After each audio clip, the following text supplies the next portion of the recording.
देश की पालना करना मेरा कर्तव्य है। तो 32 लाख की तो मैंने स्कॉलरशिप दी है। ये पीछे युद्धराज के नाम से, ये कोई हमारे स्कूल के बच्चे नहीं थे, पूरे हरियाणा प्रदेश के बच्चे थे। जिन बच्चों ने टेस्ट पास किया, फर्स्ट सेकंड आए, उनको ये इनामें देने का काम किया है। कोई हमारी स्कूल के बच्चे नहीं थे।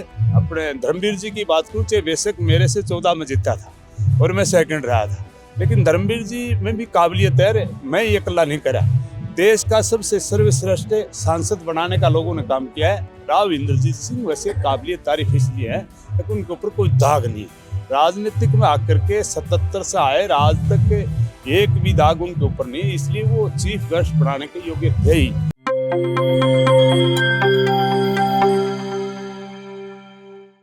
32वां स्थापना दिवस यदुवंशी शिक्षा निकेतन परिसर में केंद्रीय मंत्री राव इंद्रजीत सिंह का बतौर मुख्य अतिथि बुलाना, मंच से राजनीतिक बातें होना, क्या बहादुर सिंह की नई राजनीतिक पारी है? क्या यह पौत्र को राजनीति में आगे बढ़ाने का कदम है? क्या कहेंगे, ये राजनीतिक पारी है क्या नई? देखो, जिस प्रकार से वैसे तो खैर राजनीतिक लोग आए थे, और राजनीतिक लोग जब आते हैं तो कोई राजनीतिक बातें अपने आप में ही करने पर मजबूर होना पड़ता है। बाकी आज का प्रोग्राम जिस प्रकार का था, ये कोई नया प्रोग्राम नहीं था, क्योंकि आज से नहीं, 1995 में मकर संक्रांति 14 जनवरी के बाद में हर साल मनाने का काम करते हैं।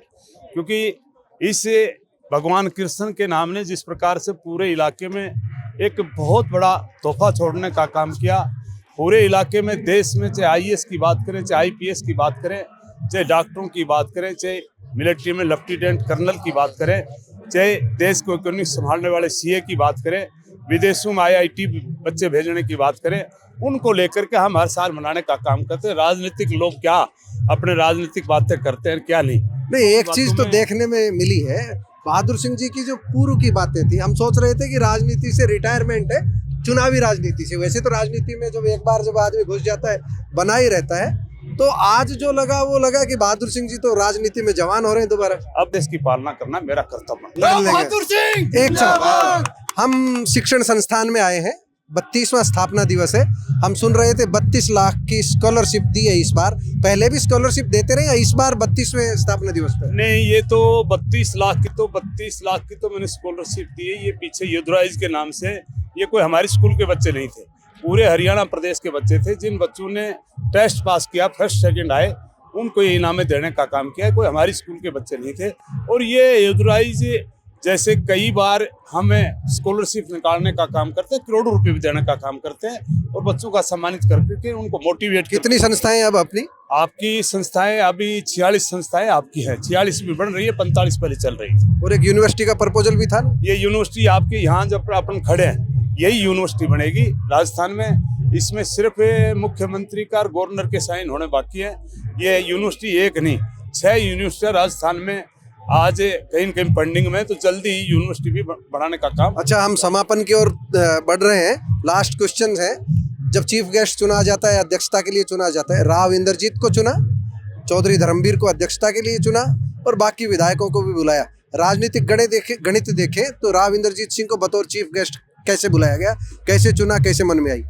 राव इंद्रजीत सिंह वैसे तो देखो इस काबिलियत तारीफ है, और मैं अपने धर्मवीर जी की बात करूँ, चाहे बेशक मेरे से 14 में जीता था और मैं सेकंड रहा था, लेकिन धर्मवीर जी में भी काबिलियत है। मैं ये अकेला नहीं करा, देश का सबसे सर्वश्रेष्ठ सांसद बनाने का लोगों ने काम किया है।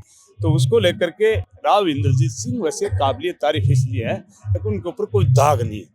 राजनीतिक में आकर के 77 से आए, आज तक एक भी दाग उनके ऊपर नहीं है, इसलिए वो चीफ गेस्ट बनाने के योग्य थे ही, और हमने बनाने का काम किया, और उन्होंने हमने जो प्रार्थना की उसको स्वीकार करने का। आपके एरिया में कुछ लोग राव इंद्रजीत को आप तारीफ कर रहे हैं, आलोचना भी अभी पिछले दिनों 4 तारीख को भी आलोचना हो, 4 जनवरी को। शायद मैं कोशिश करूंगा कि पूरे इलाके को किसी न किसी प्रकार से हम एक होकर के, और हम ऐसा काम करेंगे जिससे पूरे इलाके को फायदा पहुंचे। पक्ष विपक्ष खत्म हो, पक्ष एक छत्र खत्म। हाँ, एक तरफ करेंगे, कोई बात नहीं, प्रयास करेंगे और सारों को एक कर करके चलिए की तरक्की का काम। आपने बहादुर सिंह जी को सुना, इन्होंने स्कूल के बारे में भी बताया और जो राजनीतिक एंगल था उसके बारे में बताया। बहुत बहुत शुभकामनाएं बहादुर सिंह। धन्यवाद। ठीक दोस्तों, राव बहादुर सिंह के बारे में हमारा ये कहना है कि अभी वह पौत्र तनिष्क को मुख्यधारा की राजनीति में आगे नहीं करेंगे, लेकिन राजनीति की पाठशाला में पौत्र तनिष्क राव का एडमिशन जरूर उन्होंने करा दिया है। यदुवंशी शिक्षा निकेतन के चेयरमैन ने अपने पौत्र का अपनी तरह ही राजनीति में प्रवेश करा दिया है। ये अभी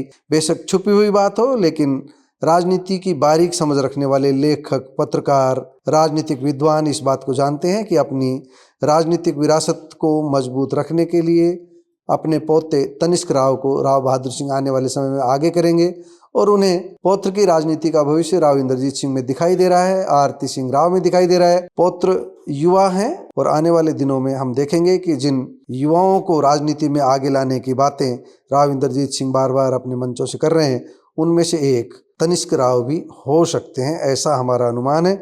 समय आने पर इस बारे में राव बहादुर सिंह के मन की बात भी आपको सुनवाएंगे, लेकिन अभी हम ये कह सकते हैं कि राजनीति में राव बहादुर सिंह ने अपनी विरासत को संरक्षित रखने के लिए, शैक्षणिक संस्थाओं के इस विराट साम्राज्य को अक्षुण्ण रखने के लिए अपने पोते तनिष्क राव को आगे बढ़ाया है और उन्हें राव इंद्रजीत सिंह की छत्र छाया में खड़ा कर दिया है।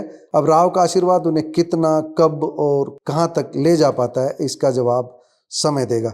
दोस्तों, आप राव बहादुर सिंह के शैक्षणिक संस्थान में हुए 32वें स्थापना दिवस समारोह को किस राजनीतिक दृष्टि से देखते हैं? अपना जवाब कमेंट बॉक्स में जरूर दीजिएगा। नमस्कार, धन्यवाद।